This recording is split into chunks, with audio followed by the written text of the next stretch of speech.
Hi, this is Juan Aditya from LightHaven. Today I'm going to be sharing with you guys a couple of stick locks from close range. So let's just look at the drill first. Zarir, I'm very close to Zarir. Zarir is going to hit me with the punyo. I'm looking to bisect that. Now later on, if we turn a little bit, if you're close enough, with this same bisect, it can also be a strike over there. That's probably going to be a good idea if you can pull it off. If you can't, that's okay as well.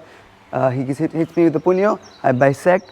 From underneath, I pick this up. I take this across and I'm going to control that elbow.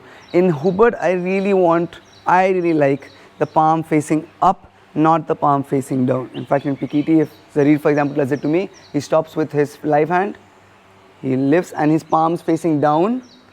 We are quite trained to pluck this hit and lock, which is a much harder thing to do when the palm is facing up.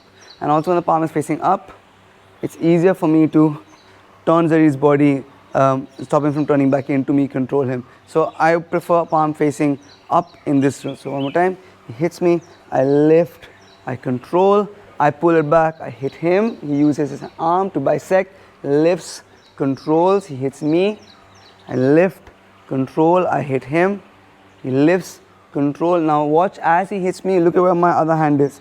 I don't want to keep my arm straight over here because it's very easy for Zarir to just drop this down and keep controlling that, and then there's going to be an arm break over here.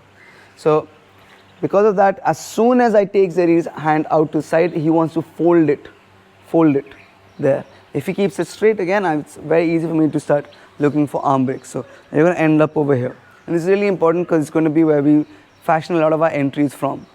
So the first entry is, as he gives me the punyo, I'm going to hit with my punyo into his ribs, and now from here I'm going to take my stick towards the back of his elbow, and I'm going to collapse that in. So one more time, I hit, I take this back, I collapse this, I'm going to place this on his neck, and now I'm going to break his structure. Now you can, if I just start to spin and lift this up, that's a takedown right there, or you can reach behind, grab your own stick and tuck the stick behind your back. So let's do it from the other side once. From this side he hits, I hit at the same time. My stick is going to go behind. So it's a hit. I can even be a sort of vitic to the head or a thrust. So I can hit, I can look to thrust, hit or vitic to the head, pull this in. Look how I'm pulling that elbow to me. If I just leave it there and Zarir is strong, stay strong, it's very hard. But I'm pulling, I'm grabbing my own stick and I'm going to pull that elbow to me. And now I put that stick across his neck. Now if you find that there's not so much of the stick coming out the other side, you're not going to be able to really reach across so well. I have very little of the stick here. Instead, really have it, if it's deep enough, now I have something to hold on to over here. And if we just turn, you can see on the back how the stick is A, stuck behind his own arm, and B, stuck behind my own body, right? So from here, I'm just going to put a little bit of pressure, and you can see the structure breaking. It's a really uncomfortable, horrible thing. But even if I don't grab across his neck, even if I just come here and place the stick over here, and now I'm going to lift that elbow up again, push his wrist down and put pressure on the neck. Even this is great for breaking that structure. A key point is I need to control this arm. If I don't control this arm, if I'm just here, and I know, so you come to hit me. If I don't control this arm and I'm just here, and turn a little bit please. Look at where my forearm is. It's across his, turn a bit more. It's across his wrist. If my forearm is over here, will it take me in the head? That's going to happen. Over here, I have a lot more control. No, come back. Over here, I have a lot more control while lifting that up. Look what's happening with the punyo. It's getting stuck over here. So now it's a little bit harder for him to try viticking me. It's a little bit harder for him to vitic because the punyo is stuck. And if I want, I can just go for a disarm from here itself, because I have that punyo trap. So make sure you're controlling the arm. Those are two variations from the same entry where the arm was here. Now we're going to take the arm across and do one variation from here. He hits me with the punyo, I am going to enter immediately. Anytime I can hit him, I want to hit him, basically. Right now I can hit him with the punyo, you can also hit with this, it's really up to you. And now I'm going to lift, and now as I continue my motion, look what's going to happen with my stick. I'm going to strike. So one more time, I hit, as I move to the outside, I hit his neck, control that elbow. This is really important. Let's go from the other side once. I hit, I move to the outside, I'm going to strike with my stick and control his elbow. Now if you just come a little bit inside, now I'm going to take this, my hand, across his neck. If his arm is there, it's a little bit hard for me to do this. You still can, but generally it's going to be, you're going to find it a little bit harder. So from this strike, I'm going to take the stick across his neck and I'm going to step in so that I am now turn a little bit, turn, tucking my stick behind my own neck. That's really important. So one more time, hit, I lift, I make contact, I'm going to step in, I tuck this stick behind my neck, and now I'm going to switch my arms. I'm going to take this hand that was controlling his elbow behind him, so turn around please, behind him to grab my own stick.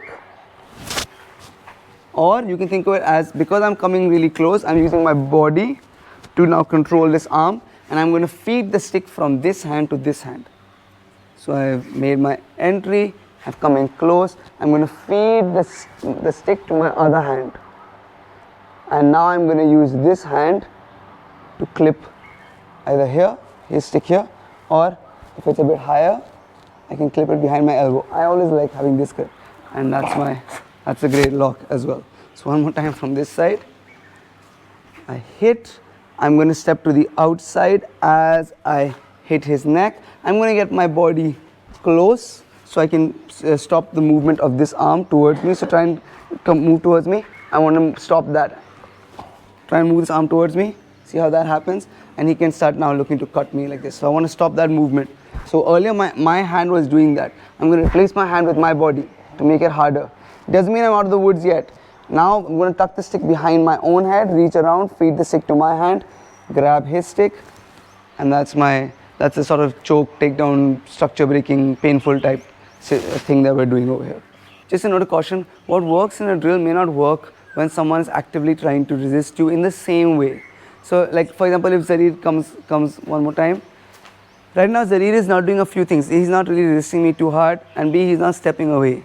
But as soon as we're here, and Zarir just starts stepping away already, suddenly a lot of things become very difficult for me. So there is a time and a place for this. There are ways you can enter.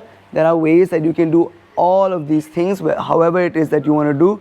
There are ways to do them and to enter them, but you have to test them in sparring and different types of sparring, because one big part is going to be, how do I go from long range, how do I get into this close range? Because these are all close ranges. I can't lock Zarir when he's over here. It's really hard for me. I'm going to get hit if I'm trying to lock him over here. My hand is getting hit. These are all, that's why we're doing this off the Hubad or Sagang bow drill, because here we are at a close range. But how do I even get here? And then how do I not get punched by that hand or head butted, or how do I control his structure? So all of these things are things that you need to really work on in sparring. That's why sparring is important. And break things down, work on them in isolation, pressure test them, and find how you can make these things work for you. Because if you try and make them work for you the way that you're doing it in a drill, it's going to be very hard.